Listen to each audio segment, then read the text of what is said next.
Nous retrouvons Kosigan Akoité, président de l'Alliance Jeunesse Développement, et Francisco Napokura, journaliste directeur de publication de Tampa Express. Pour la suite, on quitte Bissau pour Ouagadougou, la capitale du Burkina Faso, où les plaidoiries au procès des assassins présumés de l'Est, président de ce pays burkinabé, Thomas Sankara, tué avec 12 de ses compagnons lors d'un coup d'État en 1987, ont débuté mercredi. Les, les avocats de la partie civile évoquant un moment attendu par les victimes depuis 34 ans. Alors, président Kosigan à côté, ce procès reprend après le coup d'État. Oui, j'ai constaté que les militaires ont décidé que le procès continue pour qu'on ne leur prête pas l'intention que ce procès fait partie des mobiles pour lesquels ils ont fait le coup d'État. Ça, c'est de bonne guerre. Maintenant, ok, que la vérité triomphe et que la part des choses soit faite et que la mémoire des illustres disparus soit honorée et que ce procès rentre dans l'histoire. Mais ce procès aussi peut être un carrefour de réconciliation puisque la vérité est en train d'être dite à la justice. La justice ne pouvant pas faire tout le travail, il faudrait que nécessairement les premiers responsables de la junte qui dirige actuellement le Burkina Faso, juste après le procès, alors tirent les conclusions pour aller peut-être à l'amnistie, ne serait-ce que pour réunir tous les enfants du Burkina Faso afin qu'ils puissent amorcer la lutte contre leurs ennemis qui sont les terroristes. Cela dit, on ne peut que souhaiter euh, que ce ne soit pas une justice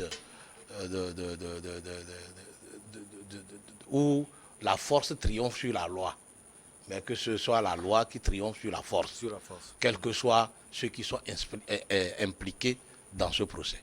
Alors, la reprise de ce procès, Francisco Napokura, prouve à suffisance l'attachement des Burkinabés pour la justice et visiblement la junte dirigée par Paul-Henri Sandaogo Damiba l'a compris. Oui, tout d'abord, pour pouvoir vraiment analyser cet aspect, c'est qu'il faut peut-être faire un comparatif entre les différents coups d'État qui se sont succédés dans la CEDEAO. Et ici, on voit un coup d'État qui s'apparente à ce qui s'est passé au Tchad. Donc, un coup d'État dans la continuité. Pas un coup d'État de rupture, comme ce que nous avons connu au Mali et en Guinée.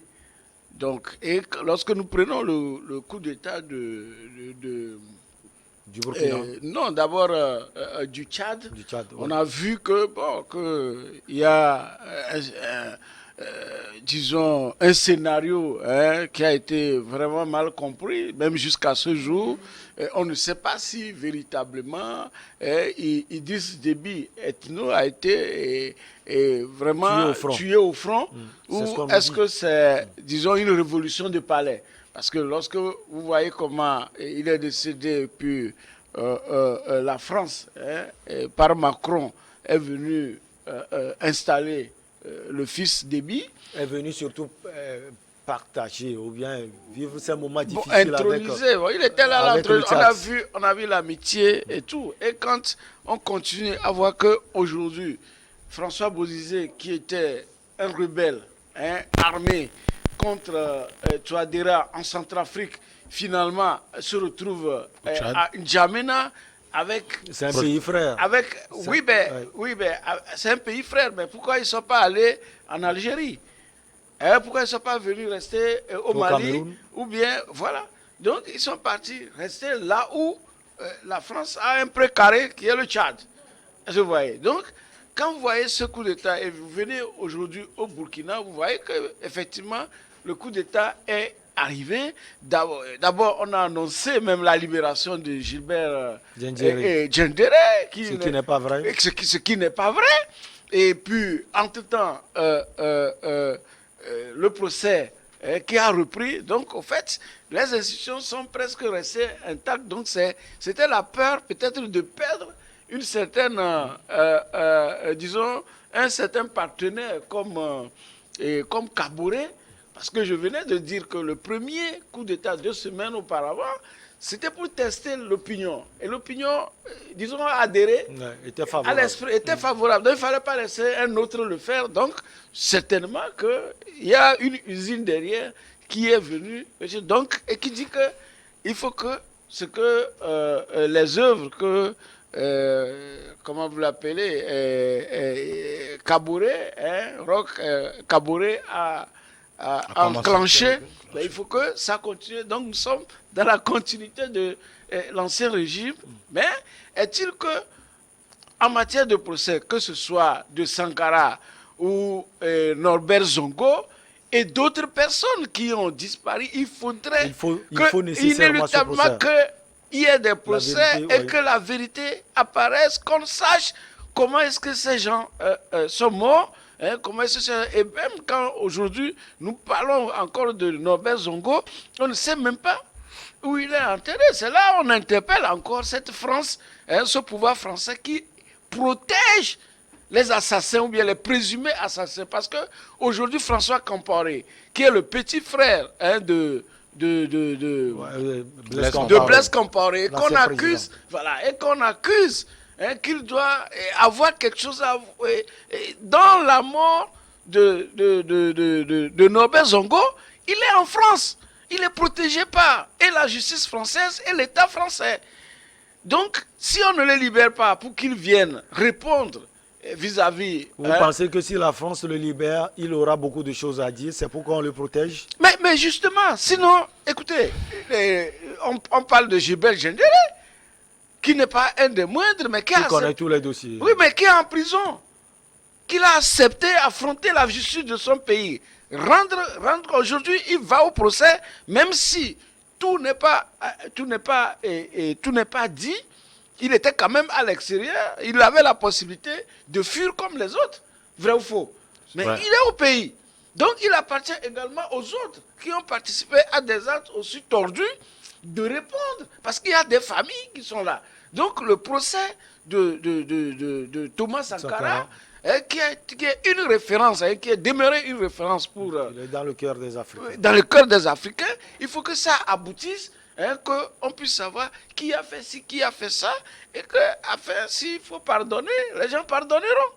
Mais laisser ça comme ça, quel que soit le pouvoir qui viendra en place, si les gens laissent dormir, c'est qu'eux aussi, lorsqu'ils mourront, c'est comme ça, on va les traîner. Ah oui? Alors, oui, ce procès, on parle de la reprise de ce procès. Vous pensez également, Kosiga Akoité, que voilà, ce procès reprend, c'est une bonne chose, mais également l'aspect sécuritaire est important parce qu'on a eu des analystes ici sur le plateau qui nous ont dit que le président, l'ancien président Roch Christian Kaboré, a complètement abandonné le côté sécuritaire et c'est appesanti, si on peut le dire, sur la justice. Ah oui, j'étais avec mon grand Francisco Napokura ici. On avait dit que cette façon de Roch Kaboré de persécuter l'entourage de Blaise Compaoré allait traquer et être très froid sur ce qui intéresse aujourd'hui la vie quotidienne des citoyens burkinabés, risque de le faire partie du pouvoir. Les gens nous ont traités de tous les noms d'oiseaux, mais aujourd'hui, ce qui ne devrait pas arriver, Non, personne ne nous a jamais traité de... Oui, puisque moi j'ai lu les commentaires. Non, mais les commentaires sont faits pour... Oui, je vais finir. Donc moi, je dis, c'était une mauvaise lecture, une mauvaise pensée, une mauvaise stratégie de vouloir persécuter ou rendre à néant l'entourage immédiat, tant sur le plan politique et sécuritaire, de tout l'entourage de Blaise Compaoré. C'était l'option à ne jamais prendre, et c'est ça qui a fait que Blaise Compaoré, Roch Christian Kaboré est passé totalement à gauche. Alors, ce coup d'État n'est venu que répondre à l'aspiration profonde de tous les Burkinabés qui en avaient marre de sa façon de gouverner. Maintenant que cela est fait, cela n'exclut pas que le passé sulfureux ou malheureux qui a conduit à l'assassinat de Thomas Sankara ne soit pas élucidé et que les charges apportées sur ceux qui sont incriminés, ceux qui seront alors déclarés coupables, qu'ils portent cette charge-là avant de passer peut-être à une amnistie au nom de l'intérêt général pour pouvoir permettre à tout le monde de contribuer à éradiquer le terrorisme du Burkina Faso. Et donc, je rejoins un peu mon grand Francisco. Pour que Blaise Compaoré, François Compaoré, tout ça là, rentrent au Burkina. C'est leur pays. Ils ne seront pas assassinés. Nous ne sommes pas aux temps anciens où on peut faire tout aujourd'hui. Il y a la société civile, il y a les institutions des droits de l'homme qui vont veiller sur leur droit à la vie. Et que c'est pourquoi il faut dire que Diendéré risque de devenir un exemple type dans cette façon d'assumer alors ses responsabilités. Parce que ce qui est sûr, un jour, il y aura amnistie pour permettre la réconciliation nationale, y compris pour Roch Christian Kaboré qui n'est plus au pouvoir. Donc la junte a pris une très bonne décision pour laisser la justice alors trancher dans ce dossier. Oui, pour vraiment y arriver, et on ne cessera jamais de le répéter, il faut qu'ils prennent l'exemple de ce que les Guinéens ont fait.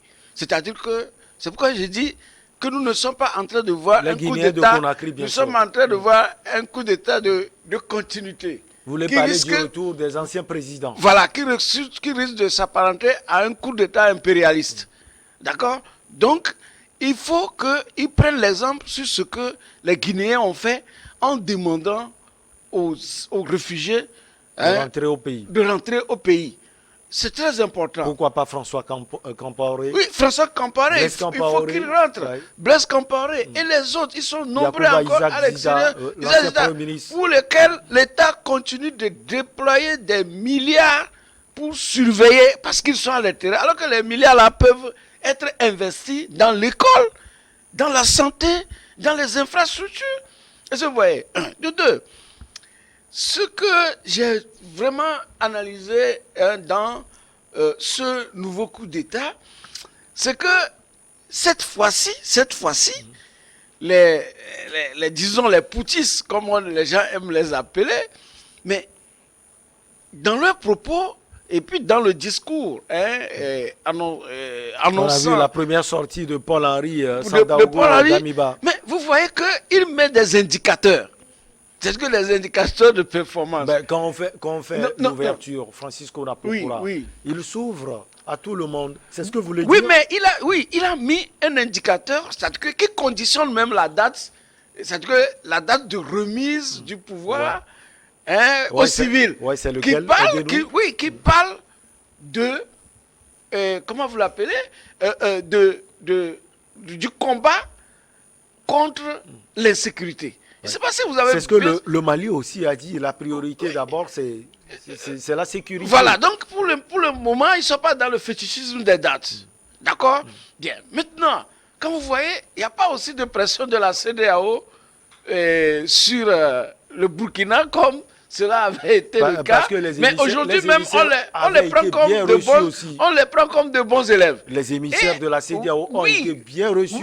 Ils ont dit que c'est une junte très ouverte. Et depuis une semaine... Ce que peut-être n'a pas fait le Mali. Depuis une semaine, ce qui est formidable, c'est que vous sentez que régulièrement, les forces étrangères, c'est-à-dire que françaises et burkinabé, annoncent des percées en matière de lutte contre le djihadisme. C'est-à-dire que quand on donne les chiffres aujourd'hui, vous allez entendre ces 100 et quelques. Ça veut dire que, au fait, tout ce qui a poussé, par exemple, les Maliens à faire le coup d'État et qui risquait d'embraser, que ce soit le Niger, le Burkina, les gens ont déjà pensé comment anticiper. Parce qu'aujourd'hui, il y a une obligation de résultat. Parce que si, par exemple, on n'aide pas véritablement le Burkina à combattre ce djihadisme avec des résultats probants, comme la junte l'a dit, que nous avons les indicateurs sur lesquels nous devons nous baser avant de laisser le pouvoir. Ça veut dire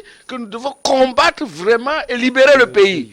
Donc, et si ça continue, ça veut dire que la pression également continue sur le Niger, qui obligatoirement, étant donné que le Niger également a chose, donc à défaut que le Niger appelle, c'est-à-dire qu'il y ait un renversement, que le Niger s'appuie sur la Russie ou Wagner, donc l'impérialisme français est obligé d'aller vite au secours de Bazoum également pour résoudre ce problème de djihadisme. En fait, c'est ces enjeux, mais fondamentalement, les réfugiés qui sont à l'extérieur, il faut qu'ils reviennent et ils doivent prendre le pas sur ce que la Guinée de Mamadi Doumbia a fait en faisant rentrer Dadis Camara et autres. C'est parce que Dadis Camara aussi à un moment donné a toujours dit qu'il est prêt à affronter la justice. François Compaoré, vous l'aviez dit tout à l'heure, il n'a jamais affiché cela. Blaise Compaoré est toujours resté muet. Est-ce que on va les laisser venir? Vous savez... Non, mais il faut mettre en confiance. D'abord, il faut mettre en confiance. Mais si des gens sont des trouillards, on ne peut que les ramener par force. Ici, tout à l'heure de la continuité avec la junte burkinabé. Or, ce que nous avons suivi avec Mamadi Doumbouya, c'est une refondation. Il a repris les choses à zéro et donc il a permis, ils se sont ouverts, ils ont fait même appel à tous les réfugiés de la Guinée, politiques de la Guinée, de rentrer au pays, le temps de mettre en place la justice et pour que la justice fasse son travail. Ils ont bien fait de dire qu'ils ne vont pas interférer dans le fonctionnement de la justice et que la justice soit vraiment indépendante. Ce qui n'est pas encore le cas ici au Burkina Faso. Donc c'est un appel que nous allons lancer aux nouvelles autorités du Burkina à s'ouvrir aussi à leurs compatriotes qui sont encore dehors. Quel que soit le crime qu'ils auraient commis, qu'on leur permette de rentrer, qu'on leur garantisse leur sécurité personnelle et qu'on leur garantisse aussi leurs droits, afin de pouvoir se défendre et de faire face à leur justice, et une justice équitable, pas une justice aux ordres. C'est important. Et cela, je pense aujourd'hui que cela vaut la peine parce qu'il faut aller sur le terrain de la réconciliation.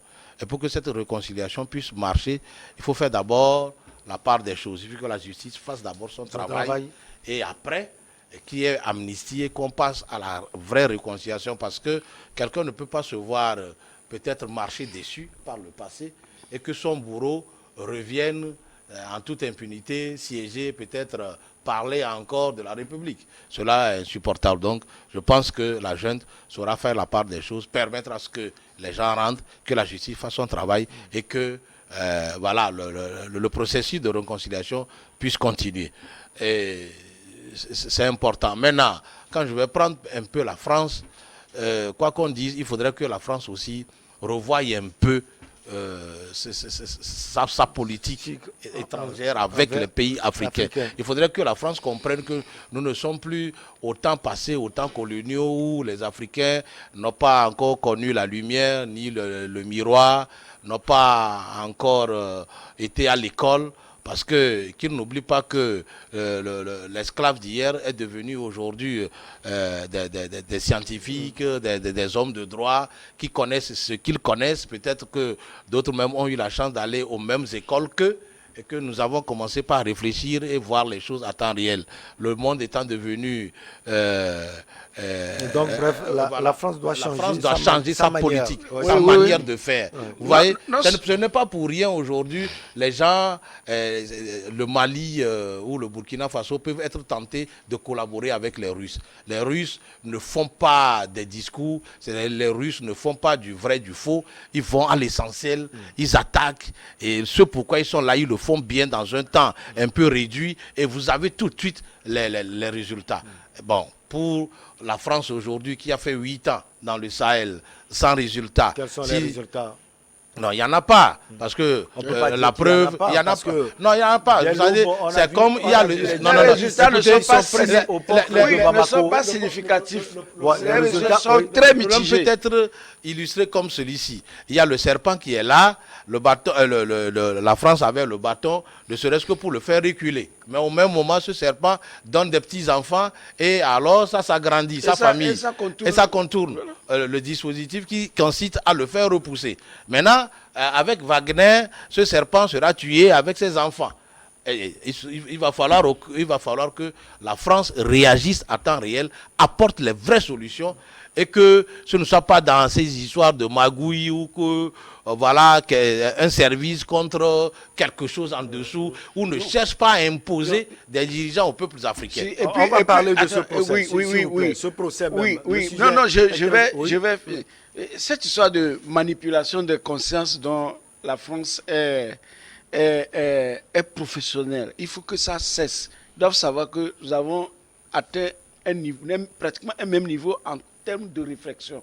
Vous voyez, quand on nous parle de 53 soldats morts, mais ça fait 54. 54. Combien de tirailleurs africains sont morts pour aller sauver la France de la Deuxième Guerre mondiale? Ce qui ne va pas les empêcher de parler de leur mort. Oui, mais les Africains ont beaucoup contribué à la libération de la France et de l'Europe. Mais depuis qu'ils sont arrivés, par exemple, regardez la Deuxième Guerre mondiale de 1945, vous voyez, mais la France a fait 8 ans au Sahel. Et avec tout, c'est-à-dire que l'Allemagne, les États-Unis, tout, ils ont fait 8 ans. Ils n'ont pas fait les résultats que les tirailleurs sénégalais, sinon les tirailleurs africains sont partis faire. Mais à chaque fois, on nous rabat les oreilles, quelque chose. Et cette arrogance de Macron dans les propos, de son et Jean-Yves Le Drian, ajouté à cette dame ministre de choses. Vous voulez parler de Florence Parly, mais Francisco, non, ça suffit. Ce procès, ça suffit. Quel avenir justement pour le Burkina Faso? On voit ce procès avec les nouvelles autorités, les autorités de transition. Je vais parler de la junte que vous n'aimez pas trop. Mais quel avenir justement pour le pays des hommes intègres? Non, je n'aime pas quelle junte. Je n'ai pas dit vous n'aimez pas cette junte. Mais je fais l'analyse. Vous n'aimez pas qu'on parle de junte. Ok, je n'aime pas qu'on parle de junte parce que si les gens qui étaient au pouvoir faisaient bien, il n'y aurait pas, n'est-ce pas, de coup d'État. Vraiment, et quand on prend le procès... L'avenir passant par la justice. Nous l'avons dit. Que c'est que le problème Sankara, c'est depuis 1982 ou 80? Non, c'est longtemps, c'est en 87. 87. Ouais. D'accord, oui. Je crois que c'est en 82 qu'il était venu au Togo.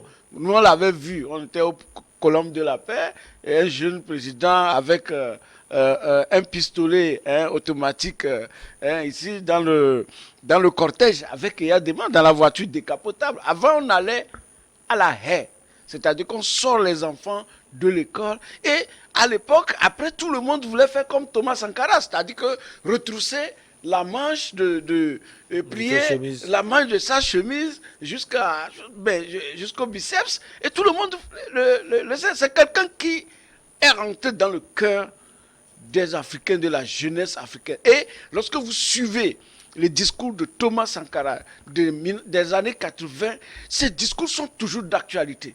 Donc, ce procès, quel que soit le pouvoir qui sera en place, ne sera jamais tranquille si le procès de Sankara n'est pas fait.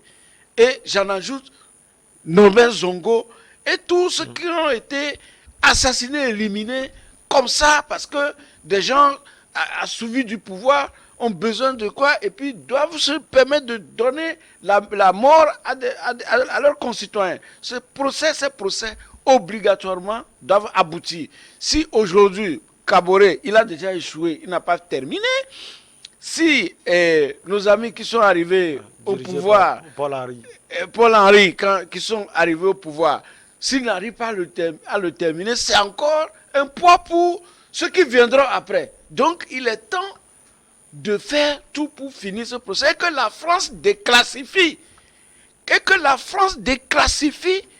Les dossiers. Parce qu'on donne les dossiers comme si les gens sont en train de mendier. Ils ne sont pas en train de mendier. C'est une exigence pour chose. Aujourd'hui, tous les présidents français qui sont morts, ils ont fait leur autopsie. Ils connaissent comment ils sont morts. Ou bien, pourquoi on refuse aux Africains d'avoir la vérité sur la mode? Même ceux qui aujourd'hui sont en train de mentir, qui ne veulent même pas aller témoigner. Mais qu'ils le fassent pour se libérer leur conscience. À vous également cette question, Président. Quel avenir pour le Burkina Faso passant par la justice. Je l'ai déjà dit tantôt que il faudrait que la justice fasse son par travail. le procès Thomas Sankara. Ah oui, que le procès Thomas Sankara ait lieu. Et bon, la partie civile est en train de faire sa plaidoirie. Bientôt, la défense va prendre et puis le procès va aller au bout. Et ce procès est essentiel pour qu'on puisse vider ce dossier et que tous les enseignements à tirer soient le partage de tous les Burkinabés pour que de ces choses ne se reproduisent plus. Maintenant que la sanction ou la justice sera faite et que le vin sera tiré, il faudrait qu'il y ait amnistie pour aller à une réconciliation nationale.